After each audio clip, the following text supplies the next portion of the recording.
Deuxième partie, le voyage vers Dieu. Je poursuis mon récit. L'ange déclara : notre voyage, en parlant des 4 anges, s'arrête ici. Nous ne pouvons aller plus loin, car au-delà de cette limite, cet océan, il n'existe qu'Allah.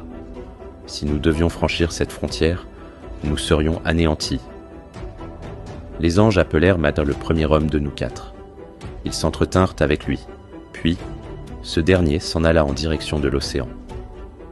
Nous le regardâmes tous marcher et s'enfoncer dans l'eau, puis disparaître. Quelque temps s'écoulèrent avant que les anges appelèrent le deuxième homme, qui à son tour disparut dans l'océan. Nous les voyions partir l'un après l'autre, sans les voir revenir. Nous ne savions pas ce qu'il était advenu d'eux. J'étais là, debout sur le sable, tremblant. Je ne peux vous expliquer par écrit la peur et la joie que je ressentais d'avoir été nommé par Dieu et d'attendre mon tour pour me présenter ensuite devant le Seigneur de l'univers, le Maître de la toute-puissance, devant Allah, le Dieu de toute la création. Le temps paraissait très long et la crainte m'envahissait, car quelques instants plus tard, ça allait être mon tour. Il y avait des personnes qui habitaient non loin de cette plage. Elles savaient qu'une porte de l'océan menait à Dieu. Cela me rappelait le peuple qui habitait près de la montagne du mont Sinaï, cette montagne où Dieu se manifesta à Moïse. Les gens observaient souvent des lumières et entendaient des grondements venant de son sommet. Personne ne s'y aventurait, par crainte d'y mourir. Seul un élu, invité par Dieu, pouvait y accéder. Ce qui fut le cas pour Moïse, où Dieu l'appela au milieu d'un feu. Moïse grimpa ensuite jusqu'au sommet de la montagne et dit : « Me voici. » Revenons à mon récit. J'attendais sur la plage, tétanisé de peur, quand un jeune homme qui résidait pas loin dans ce lieu s'approcha de moi. Il me dit : « N'aie pas peur. Dis seulement à Dieu que tu as œuvré toute ta vie pour lui, et remémore-toi ces grands moments pour lui en faire part, et dis-lui que tu te sens capable pour cette mission. » Ce jeune homme me parlait afin de m'encourager, mais cela ne correspondait pas à ce que j'étais. Alors mon esprit décrocha. Je n'entendis plus sa voix. Dans mon cœur, je m'adressais à Dieu, car je savais qu'il m'entendrait. Ô Allah, maître du trône suprême, tu sais ce qu'il y a dans mon cœur, et tu sais que je n'ai rien fait dans mon existence pour toi. Ma vie est pleine de péchés, je n'ai rien de bon.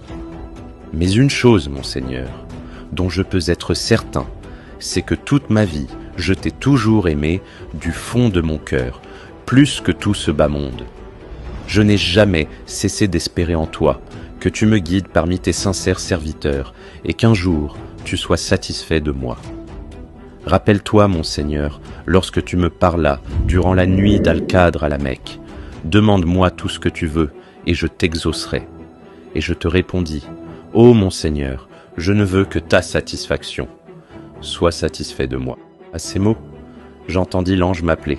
Il me dit : c'est à ton tour à présent. Alors, je me dirigeai vers la mer, où les vagues étaient impressionnantes. L'ange me stoppa et me dit : arrête, ne va pas plus loin. Je fis demi-tour et me rapprochai de l'ange. J'avais effectivement loupé une étape, celle de l'entretien obligatoire avec les anges avant de partir vers Dieu. L'ange me regarda dans les yeux et me dit : personne ne peut traverser cette barrière sans cela. Il me montra un objet, le mit dans ma main, qu'il referma, puis me dit : va, maintenant. Alors je repartis en direction de l'océan. Je marchais sur le sable tremblant, sans savoir ce que j'allais devenir. Je m'arrêtais à quelques mètres de la mer et me retournai en direction du jeune qui m'avait conseillé. Il me fit un sourire et nos yeux échangèrent un moment d'émotion. Puis je continuai à marcher, j'avais les pieds dans l'eau. J'avançais encore dans cet immense océan. Puis, quand l'eau arriva à la hauteur de ma poitrine, je fus pris de peur, de panique et de doute. Mon mental me disait : arrête, tu vas te noyer.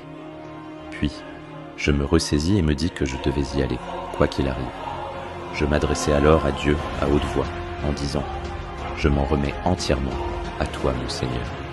Et l'eau couvrit entièrement ma tête.